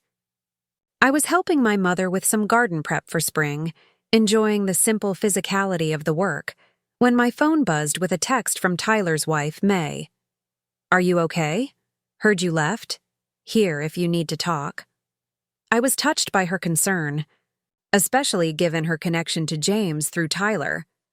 I replied with a simple thanks and assurance that I was fine, just taking some time to think. Her response was quick. "Understood. FYI, James at office today, saying everything normal. Declined partnership with Community Development Initiative Victoria proposed." That gave me pause. The Community Development Initiative was exactly the project my father's foundation would be partnering with, the one Victoria had mentioned in her call. If James was actively opposing it, what did that say about his claim to support my new position? I was still processing this information when my father arrived home early from a meeting, his expression unusually serious as he entered the kitchen where my mother and I were having tea. "Everything okay, Dad?" I asked, immediately concerned. "Fine," he assured me, kissing my mother's cheek before sitting down. "Just an interesting morning." He studied me for a moment. "I had a meeting with Pinnacle today, Victoria and several board members." "About the building lease?" "Partly," he nodded, "but mostly about the Community Development Initiative, the one the foundation will be partnering on." I thought of May's text. Was James there? Yes, my father confirmed, though I got the impression he wasn't originally scheduled to attend. He seemed determined to be involved. "What happened?" I asked, a sense of foreboding growing. My father sighed, running a hand through his silver-streaked hair. He presented a counter-proposal, suggested the initiative was misaligned with Pinnacle's core competencies, and offered an alternative that would, in his words, maximize shareholder value while maintaining the appearance of community investment. "The appearance," I repeated, the final illusion shattering. Even now, with everything at stake, James couldn't see beyond profit margins and strategic positioning. Victoria didn't appreciate his perspective, my father continued with diplomatic understatement. She reminded him rather forcefully that the decision had already been made at the board level. How did he react? Not well, my father admitted. He suggested that perhaps she was being unduly influenced by personal connections rather than business sense. My mother's eyes widened. He didn't. He did, my father confirmed. It was uncomfortable. "He was referring to you," I said, the realization bitter. "Implying Victoria's decision was based on her relationship with you rather than the merits of the project." My father nodded. "That was the implication, yes." "What did Victoria say?" A small smile touched my father's lips. "She suggested James take the rest of the day to reconsider his approach to teamwork and community partnership. Then she continued the meeting without him. The James I knew would consider this a devastating public humiliation. I could imagine his fury, his wounded pride, his immediate calculation of how to recover and retaliate. "I should call Victoria," I said, reaching for my phone. "Apologize for James's behavior." "Why?" my mother asked simply. "You're not responsible for his actions." The question stopped me. Why indeed? When had I started assuming responsibility? For James's behavior? His words? His professional missteps? It was an uncomfortable recognition of how thoroughly I'd internalized my role as his supporter, his buffer, his diplomat. "You're right," I acknowledged. "I'm not." Later that afternoon, as the early winter sunset painted the sky in deep oranges and purples, my phone rang with James's number. I considered letting it go to voicemail, but decided direct communication was better. "Hello? We need to talk," James said without preamble. his voice tight with controlled anger. Now, in person. I'm not coming home tonight, James. I told you I need time. This isn't about that, he snapped. This is about your father interfering in my career. I closed my eyes, taking a deep breath before responding. My father didn't interfere in anything. He attended a meeting he was invited to. Don't play? Naive, Emma. He deliberately undermined me in front of Victoria and the board. By what? Participating in a community development initiative? By leveraging his position as building owner to push an agenda that conflicts with Pinnacle's priorities, James replied, each word precise and clipped. Those priorities weren't established by you, I pointed out. Victoria and the board made their decision. You're the one trying to undermine it. I'm trying to protect the firm's financial interests, he countered. Something your father wouldn't understand, given his limited business experience. And there it was again, the fundamental dismissal, the unshakable belief in his own superiority. Despite everything that had happened, despite my walking out, despite Victoria's clear preference for a different approach, James remained convinced of his rightness. My father built a successful business from nothing, I said quietly. He's made smart investments that have created wealth not just for himself, but for his employees and community. Don't talk to me about his limited business experience. Emma. No, James. I'm done with this conversation. I'm done defending my family to you. I'm done pretending your way is the only valid approach to business or life or anything else. So that's it? He demanded. 7 years of marriage and you're just walking away? I don't know what I'm doing yet, I admitted. But I know I can't be with someone who fundamentally disrespects the people I love. And by extension, me. This is ridiculous, James scoffed. One business disagreement and suddenly I'm the villain? It's not one disagreement. It's a pattern that's existed our entire relationship. I just couldn't see it clearly until now. Couldn't see it, or chose not to. His tone turned accusatory. You were happy enough with our life when it benefited you. The condo, the social status, the financial security. Now suddenly it's all beneath you? The attack was so fundamentally unfair that it momentarily robbed me of response. When had I ever prioritized those things? When had I ever indicated they were what I valued about our marriage? I think this conversation is over, I said finally. We're both too emotional for productive discussion. Fine, James bit out. But this isn't finished, Emma. Your father may think he holds all the cards because of the building, but Pinnacle has options. Remember that. The implied threat hung in the air even after we disconnected. I sat in the gathering darkness of my childhood bedroom, trying to process the conversation and what it revealed. The James I'd spoken to bore little resemblance to the man I'd believed I married, the ambitious but fair-minded professional I'd supported for 7 years. This James was bitter, vindictive, willing to threaten my family to maintain control. Had he always been this person beneath the polished exterior? Or had recent events, the lost promotion, my departure, the public correction from Victoria, pushed him toward behavior he wouldn't normally exhibit? And did the distinction even matter at this point? The next morning brought unexpected clarity in the form of an email from Victoria Barnes, addressed to both me and my father.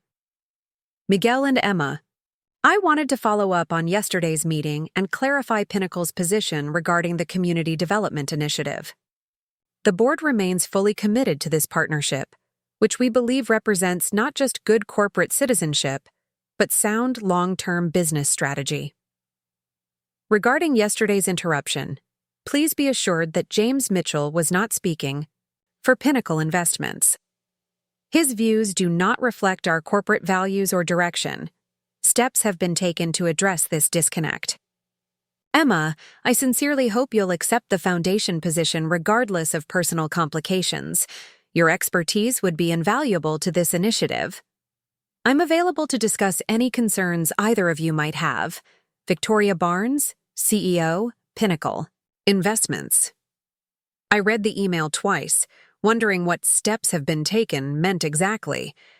When my phone rang moments later with May's number, I had a feeling I was about to find out. "Emma, are you sitting down?" May asked without greeting. "Yes. Why?"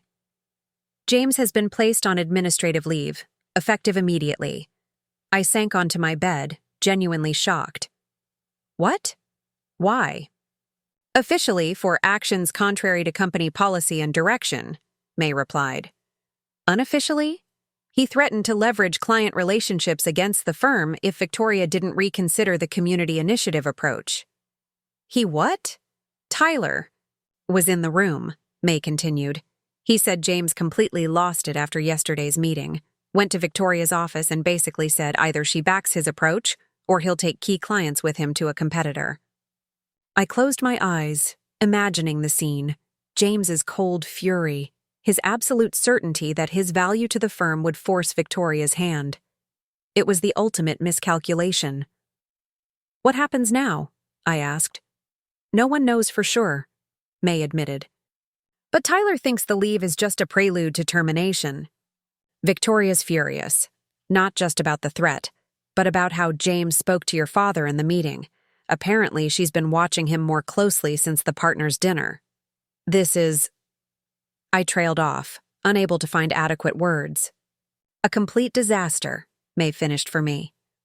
"I'm sorry, Emma, I know things were already complicated between you two."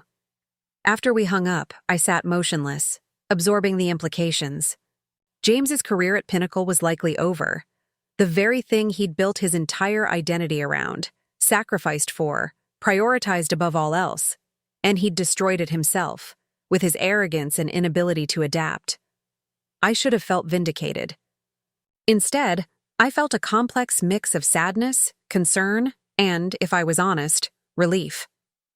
Whatever happened next between us, the power dynamic had fundamentally shifted.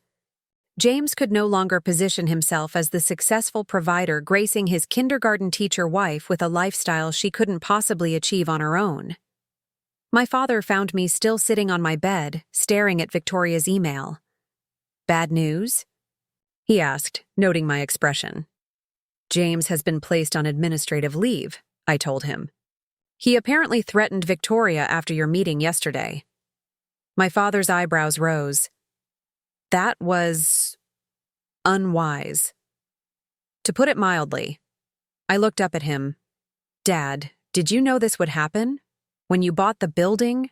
When you offered me the foundation job? Was this the plan?"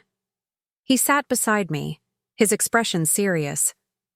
"Emma, I've known men like James my entire life.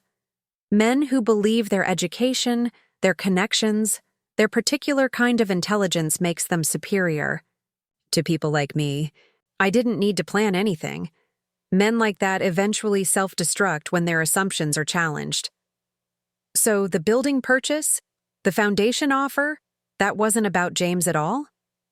The building was a sound investment, regardless of who rented space there," my father explained. "The foundation is something your mother and I have wanted to establish for years, and you're genuinely the most qualified person we know to run it." He smiled slightly. "Not everything revolves around James Mitchell, even if he believes it." "Does." I laughed despite myself, recognizing the truth in his words. James did indeed view the world as organized around him and his concerns. The idea that my father had made major business decisions without considering their impact on James Mitchell would be inconceivable to him. "What do I do now?" I asked, feeling suddenly adrift. "What do you want to do?" my father countered. "Not what you think you should do, or what would make others happy. What would make you happy, Emma?" It was a shockingly simple question that I hadn't truly asked myself in years. What did I want? Strip away the expectations, the compromises, the careful navigation of James's priorities, and what remained? "I want to accept the foundation position," I said immediately. "I want to do meaningful work that I'm good at." My father nodded, encouragingly. "What else?" I hesitated, the words difficult after years of suppression. I want to be valued for who I am, not who someone else wants me to be. And James? My father asked gently. Do you want to try to save your marriage? That was the hardest question of all. Did I? After everything that had happened, after seeing so clearly the fundamental misalignment in our values, our priorities, our very worldviews. I don't know, I admitted. Part of me thinks I should try. 7 years is a long time to just walk away from. But another part wonders if it was ever really what I thought it was. Only you can answer that, my father said, patting my hand. But remember, Mija, time invested isn't a reason to invest more if the return diminishes your spirit. Coming from my practical, business-minded father, the advice struck home with particular force. He was right. The years I'd already given to the marriage weren't a compelling reason to give more if the fundamental issues couldn't be resolved. Later that day, I texted James, "We need to talk, in person, tomorrow." His reply was immediate. My office, 10 a.m. I almost laughed at the presumption. Even now, he was trying to dictate the terms, to position the meeting on his territory. No, I replied. Neutral ground, the coffee shop on Madison, 11 a.m. A longer pause, then, fine. The next, morning dawned clear and cold. Winter sunlight harsh against fresh snow that had fallen overnight. I dressed carefully, not in one of the polished professional outfits James preferred, but in clothes that made me feel comfortable and confident. Dark jeans, a soft sweater, boots that were stylish but practical for the weather. Small rebellions that nonetheless felt significant.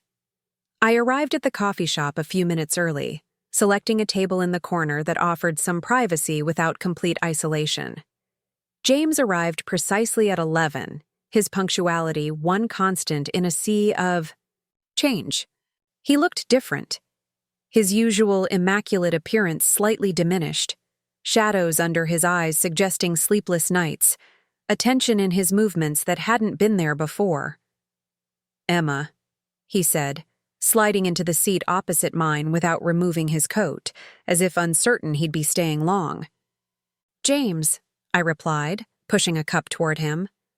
"I ordered your usual."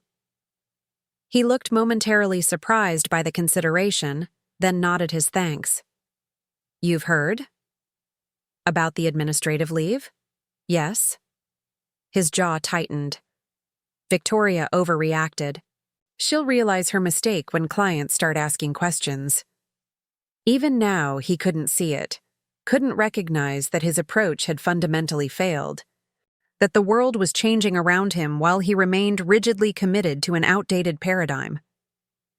"I don't think she will," I said gently. "The board supports her vision for Pinnacle. The community initiative has been well received. Your approach is the past, James, not the future." He stared at me, genuine confusion in his eyes. "Since when do you understand corporate strategy?" "You teach kindergarten." "Taught," he corrected himself. "I've always understood more than you gave me credit for," I replied, refusing to be baited by the dismissal. "But that's not why I wanted to meet." "Why then? To gloat?" Bitterness seeped into his tone. "To tell me how your family has won?" "This isn't about winning or losing, James. It's about recognizing reality." I took a deep breath. "I'm accepting the foundation position." "Of course you are," he muttered, "and I'm filing for divorce."